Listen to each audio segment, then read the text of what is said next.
pagi, nama saya Zenos dari XIPS 4 akan membahas materi bab 5 geografi.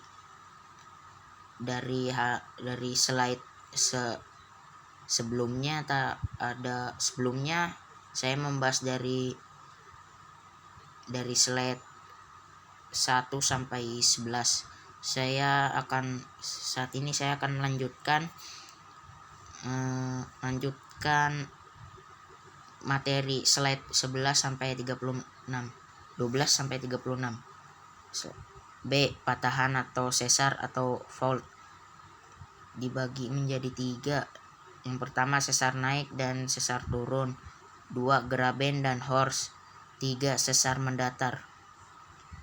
Ini bentuk dari graben yang kedua, yang horst gambar kedua, yang ketiga sesar bentuk tangga.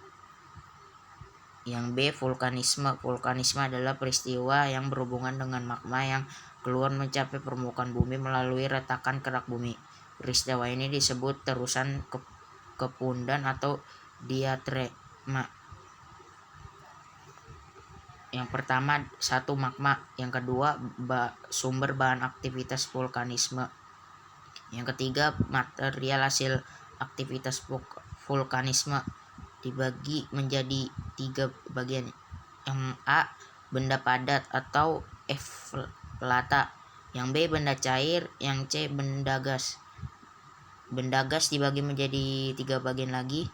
Yang pertama solvatar. Yang B. fulmarol. Yang C. movet. 4. Erupsi ekstrusi magma. Berdasarkan banyak celah pada permukaan bumi, waktu magma keluar, erupsi dibedakan menjadi 2 macam, yaitu erupsi linear dan erupsi sentral. Yang A. Erupsi linear. Ini gambarnya. Yang B. Selanjutnya, yang B. Erupsi sentral. Erupsi yang semata-mata efusif, sebagian besar hasilnya adalah lava.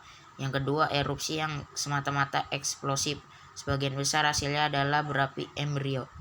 Yang ketiga, erupsi campuran menghasilkan gunung berapi strato atau gunung berapi berlapis.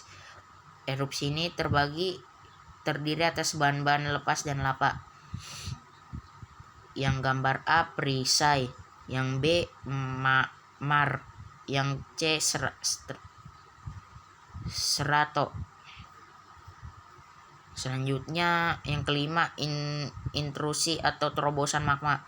Sebuah intrusi magma yang menyusup sejajar di antara perlapisan batuan yang sudah ada sebelumnya. Yang gambar ini adalah intrusi magma. Selanjutnya intrusi magma menghasilkan bentukan-bentukan berikut. Yang A. Keping intrusi atau sil, yaitu sisipan magma yang membeku di antara 2 lapisan liosfer relatif tipis, melebar, dan sejajar dengan bidang perlapisan. Yang B. Batolit, yaitu batuan beku yang terbentuk di dalam dapur karena penurunan suhu yang sangat lambat. Intrusi ini sebenarnya adalah dapur magma yang membeku. Yang C. Lakolit atau lakolit, yaitu batuan beku yang berasal dari resapan magma di antara 2 lapisan liosfer dan membentuk bentukan seperti lensa cembung datar. Yang D. Apopis, yaitu suatu intrusi yang bercabang-cabang banyak seperti menjari. Yang E. Gang atau dike, yaitu batuan hasil intrusi magma yang memotong lapisan-lapisan liosfer dengan bentuk pipi atau lempeng. Yang F. Diatrema, yaitu batuan pengisi pipa letusan berbentuk silinder mulai dari dapur magma sampai ke permukaan bumi. Yang G. Lapolit, itu batuan beku intrusi yang mendesak lapisan di atas dan di bawahnya menjadi bentuk biconvex. Yang H. Pakolit, itu jenis batuan batu intrusi yang mendesak lapisan di bawahnya sehingga membentuk suatu bentukan lensa datar cembung. Ini adalah gambar intrusi. Yang pertama intrusi jenis sapofisis, yang gambar kedua intrusi jenis Dike, yang gambar ketiga diatrema. Selanjutnya yang keenam, tipe letusan gunung api. Yang A berdasarkan bentuk dan lokasi pusat kegiatan. Yang satu, letusan celah atau fissure linear eruption, menghasilkan lelehan besar-besaran lava cair yang bersifat basal. Yang kedua, letusan pusat atau central eruption, menghasilkan bahan lepas gunung api dalam kurung piroklastika dan lava. Yang B, berdasarkan lokasi pusat kegiatan menurut Ritman 1962. Yang ini adalah yang gambar pertama letusan pusat, yang kedua lelehan samping, yang ketiga korok melingkar, yang keempat letusan di luar pusat. Selanjutnya tipe-tipe gunung api menurut Escher. Yang A tipe Hawaii, yang B tipe Stromboli, yang C tipe volcano, yang D tipe Merapi, yang E tipe Pele, yang F tipe Vincent, yang G tipe Peret. Selanjutnya adalah dampak tenaga geologi. Yang A, dampak negatif dalam kurung kerugian. Yang pertama, letusan besar sebuah gunung berapi dapat membawa korban baik moral maupun material bagi penduduk daerah di sekitar gunung berapi. Yang kedua, letusan gunung berapi dapat menimbulkan banjir atau lahar. Yang ketiga, letusan gunung berapi yang berada di laut, misalnya Gunung Krakatau di Selat Sunda, dapat menyebabkan terjadinya gelombang pasang. Gelombang pasang ini dapat merusak daerah pantai. Yang B, dampak positif, manfaat yang ditimbulkan dari suatu gunung berapi. Yang pertama, sumber mineral. Yang kedua, tangkapan hujan. Yang ketiga, daerah pertanian yang subur. Yang keempat, daerah objek wisata. Yang lima, objek energi. Selanjutnya yang ketiga, gempa. Gempa adalah suatu getaran asli yang bersumber dari dalam bumi dan merambat ke permukaan. Ilmu yang mempelajari gempa bumi dinamakan seismologi.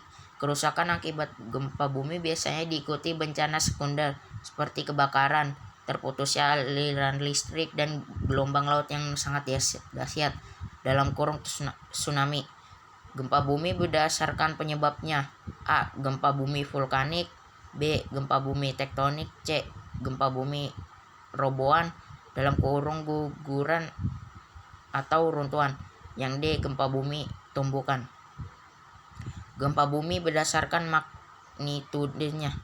Gempa bumi berdasarkan magnitudenya dibagi menjadi 5 macam kelas gempa. Yang kelas A 7,75 sampai 8,50. Yang B 7,00 sampai 7,70. Yang C 6,00 sampai 6,090. Yang D 5,30 sampai 5,90. Yang E kurang dari 5,30. Keterangan.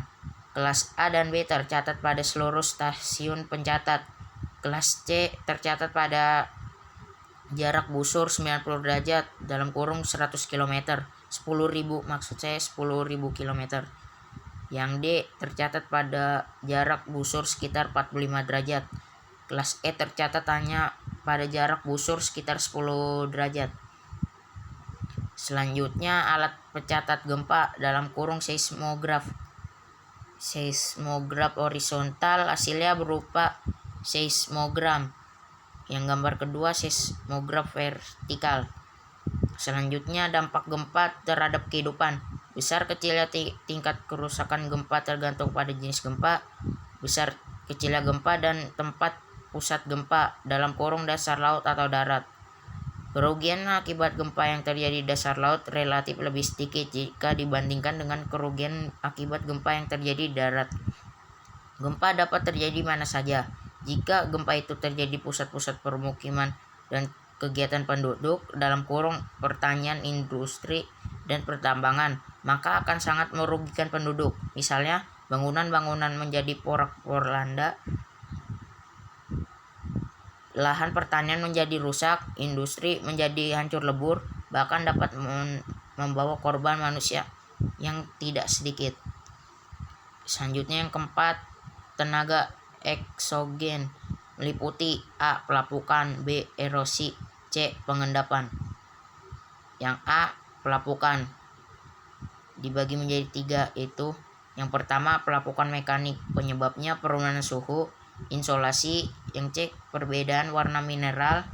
Yang D. Pembekuan air pada celah batuan. Yang E. Pelapukan kulit bawang. Yang kedua adalah pelapukan organik. Yang ketiga pelapukan kimiawi. Selanjutnya yang B. Erosi. Yang pertama adalah erosi air, yang kedua erosi gletser atau es, 3 erosi gravitasi, yang keempat erosi air laut, 5 erosi angin. Selanjutnya yang C. Pengendapan atau sedimentasi.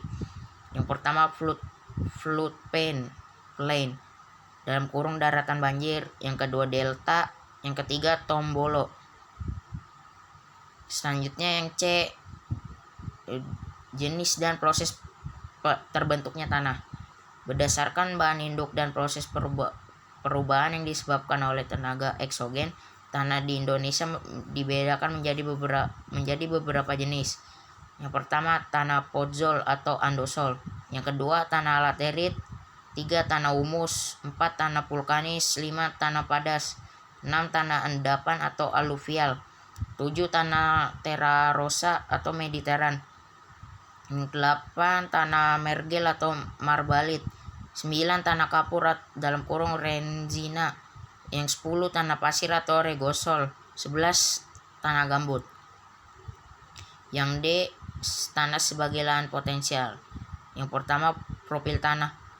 Lapisan tanah atas topsoil merupakan bagian yang penting bagi kehidupan tumbuh-tumbuhan. Komponen-komponen tanah tersebut terdiri atas mineral, bahan organik, air, dan udara. Keadaan tanah yang baik apabila perbandingan komponen-komponen mineralnya 45%, bahan organik 5%, air 20-30%, dan udara 20-30%. 2. Tekstur tanah. Tekstur tanah ditentukan oleh ukuran butir-butir yang dominan dalam tubuh alam yang disebut zarah dalam kurung partikel tanah. Berdasarkan ukurannya dalam kurung diameter butirnya, zarah tanah dikelompokkan menjadi 3 fraksi, yaitu fraksi pasir, debu, dan lempung.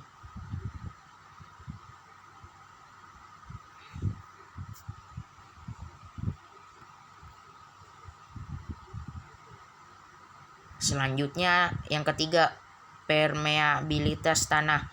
Permeabilitas tanah adalah kemampuan tanah untuk menyerap air melalui pori-pori tanah, baik ke arah horizontal maupun ke arah vertikal. Besar kecilnya permeabilitas sangat dipengaruhi oleh tekstur tanah. Makin kasar tekstur tanah, makin besar permeabilitasnya. Yang 4. Kapasitas tanah. Kapasitas tanah itu kemampuan tanah untuk menyimpan air. Tanah yang teksturnya halus, kapasitasnya tinggi, permeabilitasnya pasti rendah. Sebaliknya, tanah yang teksturnya kasar, permeabilitasnya tinggi, pasti kapasitasnya rendah. Yang kelima, solum tanah. Kedalaman atau solum tanah menunjukkan ketebalan tanah yang diukur dari permukaan sampai ke batuan induk. Selanjutnya yang E, kesuburan tanah. Ciri-ciri tanah subur. Yang pertama, struktur tanah gembur, yaitu butir-butir tanah renggang, tidak terlalu besar dan tidak terlalu kecil. Yang kedua, air yang tergantung dalam jumlah banyak dan berfungsi untuk melarutkan garam-garaman. Yang ketiga, kandungan hara yang banyak merupakan bahan makanan tumbuh-tumbuhan. Selanjutnya, ciri-ciri tanah yang kurang subur. Yang pertama, struktur tanahnya padat, butir-butir tanahnya terlalu rapat. Yang kedua, jumlah air yang tergandung di dalam tanah sedikit. Selanjutnya, beberapa usaha untuk menyuburkan tanah, di antara lain pemupukan yang tepat dan terus-menerus, terutama pupuk alami. Yang kedua, sistem irigasi yang baik. Yang ketiga, penghutanan kembali daerah yang telah gundul, dalam kurung reboisasi. Yang keempat, pengelolaan tanah miring dengan sistem teras, dalam kurung terasering. Yang F, pelestarian tanah. 1. Pemeliharaan hutan. 2. Penggunaan pupuk kimia sesuai dosis. 3. Penanaman secara bergilir. 4. Pendaur ulangan sampah plastik. 5. Pengelolaan tanah yang baik. Usaha-usaha untuk melindungi tanah terhadap erosi disebut pengawetan tanah. Yang A. Penanaman tanah gundul. B. Penanaman tanah terbuka dengan rumput. C. Pembuatan saluran air. D. Perbaikan cara pengolahan tanah. E. Pemberian pupuk yang berguna meningkatkan kesuburan tanah. Yang F. Pembuatan teras pada lereng yang curam. Yang maksud saya yang G. Crop rotation. Yang H. reboisasi. Ini adalah penjelasan saya tentang materi bab 5. Cukup sekian dan terima kasih. Maaf jika ada kekurangan.